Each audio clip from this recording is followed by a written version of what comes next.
Here we go, Blayze and Crispy. Combatants are summoned. And of course, Crispy locking in with that collector. Back in the pack as always, and we can say the same for Blayze. 52 card pickup, Aaron Black. Creepy as fuck. Yeah, this is going to be a classic matchup between these two. And I'm really excited to see who is going to go the distance here in this set. I will say this, though. Blayze has been on such a climb in the long-ass time that he's been around participating in the tournaments that I've been holding. Blayze, as far as competitors, might be one of our longest running and definitely has the most consistency in terms of entry. I don't think Blayze has even missed a tournament, and if he has, few and far between. And his improvement has been, like, you can genuinely see the bar steadily climbing and climbing and climbing for him. It has been really, really incredible to watch. One of my favorite things to watch has been Blayze's growth as a player. Oh yes, and now it's the Oki, but grab whiffing, Krispifungus with an extremely delayed wake up. And now what can happen? Are we gonna wait for a teleport? Or are we just gonna stay patient? There's the teleport. And another one. Okay. Interesting decision making here coming from these two. That's gonna be Crispy getting the opening. Forces the breakaway off of his opponent here. So now Blayze gonna be out of defensive meter for a bit. Oh, did not quite punch in time. He's trying to go below that crushing blow, get some free damage. Oh, and the knockdown, I wouldn't say he guessed wrong. He just messed up the fuzzy, because that is fuzzy rule. There it is. And Nicely Blayze done. taking round one. Yep, Blayze putting the first one on the board here. Setting the tone early. He did put himself in the corner, though, but... Yeah. Another false block. That's really what the meta is against Collector, is if you false block the second hit stand 4, you cannot finish the string. No more is able to. Again, after that grab Oki. What is the answer? The wake up buttons from Krispifungus. That's what we really see in MK11. The wrong answer is to actually stay patient. You want to do those wake up buttons, up 3, whatever you want. Blocking's gonna get you killed. Ooh, and a down throw there. Looks like Blayze took the hit though, so the command grab will not connect, and that's gonna safely escape him from the corner here.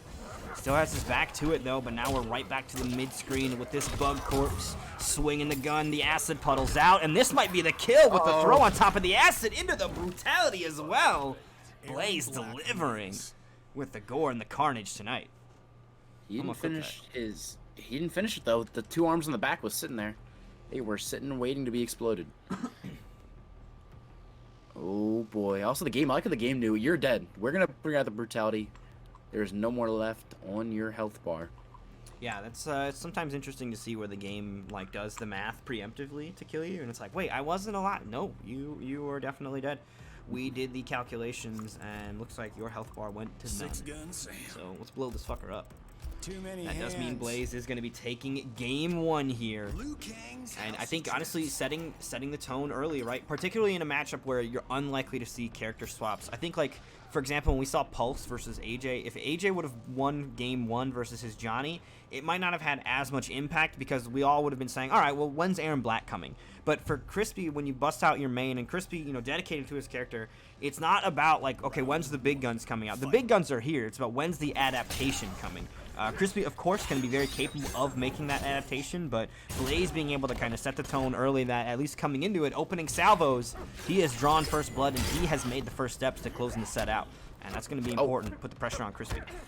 Oh yeah, definitely. I feel like definitely space control, more of the game's pace has been kind of controlled by Blayze with the gunshots, with the acid. Christy's trying to play in Blayze's game. You have to play it or you're going to die. Oh, mistimed false block going to be capitalized by Blayze into the crushing blow. No breakaway even coming from Crispy too. Just the setup. Yeah, Crispy hanging on to that defensive meter instead, spending it on a wake-up attack here. And nice flawless block there from Blayze. That does also mean that the rest of that string is donezo. Nothing else is coming out, and it is now your turn. Speaking of turn, Blayze about to take the turn and the round. So Blayze now commanding lead here going into the second round of game 2. Fight. Here we go, another teleport and wake up with a punish coming from Blayze. You love to see it. Ooh, nice tech coming out too. No damage for you. Another teleport, double teleport. Right into the false block grab. What is it gonna be? Another wake up buttons? No, up two. One of the best up twos in the game, I would say, is coming from Collector. It's so long reaching, very big hitbox. Yeah, the amount of range that he gets on that mace is ridiculous. Like you said, absolutely one of the best. And it's also like he does this like rainbow over his head, so it's got good coverage on both sides. Some characters might have grid range, like, you know, Geras launches up high, but he goes in a direction. He doesn't really cover the other side if you're behind him at all. But Collector, he's got the whole coverage down. Also, fatal blow on deck here for Crispy. This might be enough damage to kill. It's going to be close. The skulls and the shields going to play a big role here. Throat slit and brain stab. I think he's dead. Yes, he is. The last hit just enough for that 42% to take it home. Yo, what's going on, Nick Ops? Just enough arms to slit that throat, and he is done for. Game 5 it is, too. Oh, not game 5. Sorry, round 3. Getting ahead of myself. We're not quite into that territory yet, but Crispy looking to potentially put up a fight and bring us there. Blayze shutting down the string, gets caught by the mace on the way in. He's going to lose his defensive bar for it, and he's also lost half of that health bar here. Big, dangerous territory right now. Oh, and the boot drop gonna cancel it out, but there's the mix. Trying to go for the short hop, trying full screen, mixing up. No punish on the command grab. It is a mid, a lot of recovery on the mid command grabs, as it is obviously a mid command grab. You say that like they're all like that. They're not all like that. Man, those are the dudes put their hands right back in their pockets and right to the block immediately. It's not Those are high. No, Kodokan doesn't feel like he's stuck forever. Maybe I'm just wrong. Wow, the Shotel Fury. Enough damage here from Crispy. Man, the Collector. And Crispy on the Collector is so dangerous. And while we said it was important for Blayze to get that first game, the importance runs out when you lose the next one. It's important to set the tone to kind of spook them into taking game 2, because if you can get that game 2-0 lead, very big. But if your opponent's able to quickly adapt and not really be shaken or rattled by you taking that first game, once they've made that adaptation, then it becomes, you know, balls back in your court. You need to find the answer now. So we're now going to see what Blayze can do, what changes he can make here, if he can turn this around and get the lead back. Or is Crispy going to take it and run with it now that he's sort of found an answer that works in this matchup? Again, we're back. No change from Crispy. He does have a Kano and also Johnny, but obviously, let's not change it here. Let's stick it the same. Worked out one round. We'll also see Blayze having the switch there as he went for Aaron Black, but both not deciding. Both, of course, qualifying 3 points. They made it here through the tournaments, so they know where this has been. Yeah, these two players have seen one another in the brackets before. This is not an unfamiliar matchup. You know, Pulse is going to be on unfamiliar territory throughout the run, and for, you know, K7 and AJ and like, they haven't played before, so there's a possibility if they meet that that'll be a first time. But for these two in particular, they have definitely met before, and I believe the matches have honestly gone, you know, back and forth both ways. So it's going to be interesting to see who comes out on top here now when the money's on the line, and it absolutely matters. And again, that jump kick with the new, well, I wouldn't say it's new, it's pretty old by now, but jump 3, it comes out for hit on hit, doesn't come out if it's blocked. And the down 2 to take it. Blayze claiming his victory on that round.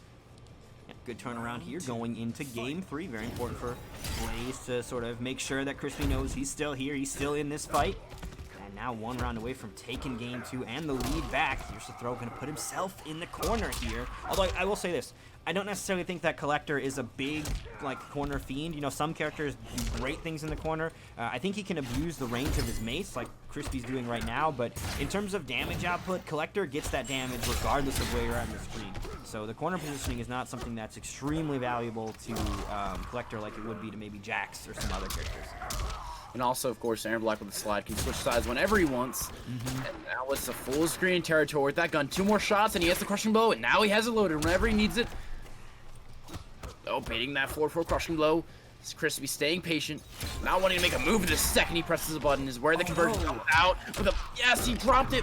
Breakaway stolen to Crispy.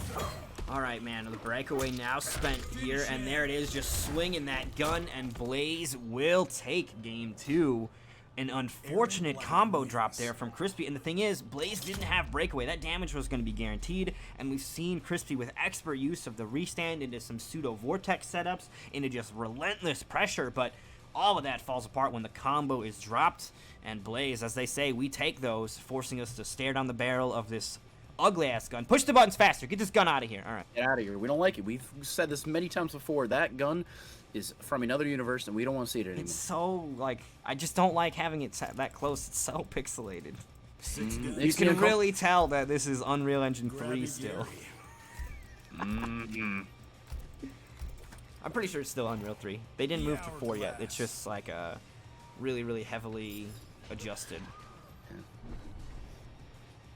Here it is, staying with Collector, locked in for the rest of the set, no matter what happens. It is the first 3, so Blayze, one more game, and you've claimed it. Snatched it away from the Snatcher himself, Collector. Yo, what's going on, Android Sin? Android Sin, a big part of the contributions here in our prize pool. Specifically made it $4.69. I'll tell you this, Android Sin. We tried to break down the prizing so that somebody won $69, but we couldn't do it in a way that made it seem right. So we tried. We tried to keep the 69 alive even further and maintain the juvenile joke, but unfortunately, it seemed to make more sense to break it down the way we did. It lasted long enough. We had it. Of course, the non-stop pressure coming from Aaron Black. We've known he has it. Of course, Collector more of a spacing game with that stand 4. Oh, stay so patient, not wanting to press anything.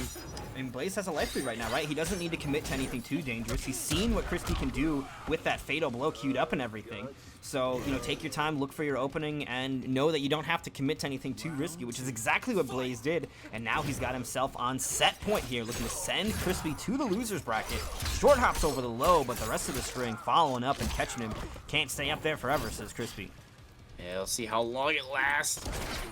Once again, that spacing game so heavily played by, but that's actually a punish. I didn't even know that too, but Blayze, show me the secrets. Unhail your bag of tricks. Absolutely, these players are going to be bringing out the matchup knowledge, right? All they do is play Aaron Black or Collector, so when they run into those characters, they know which their character needs to do about everything. It's not like, oh wait, only Liu Kang can punish that, or nope, there is no sort of confusion on which part of the roster they're supposed to be focusing on. They know exactly what tools to use for their character. Nice roll into the big punish here. Crushing Blow going to come out. Breakaway going to be unavailable, but shades of the previous game, dropping these crucial combos, and Crispy going to punish him big for it.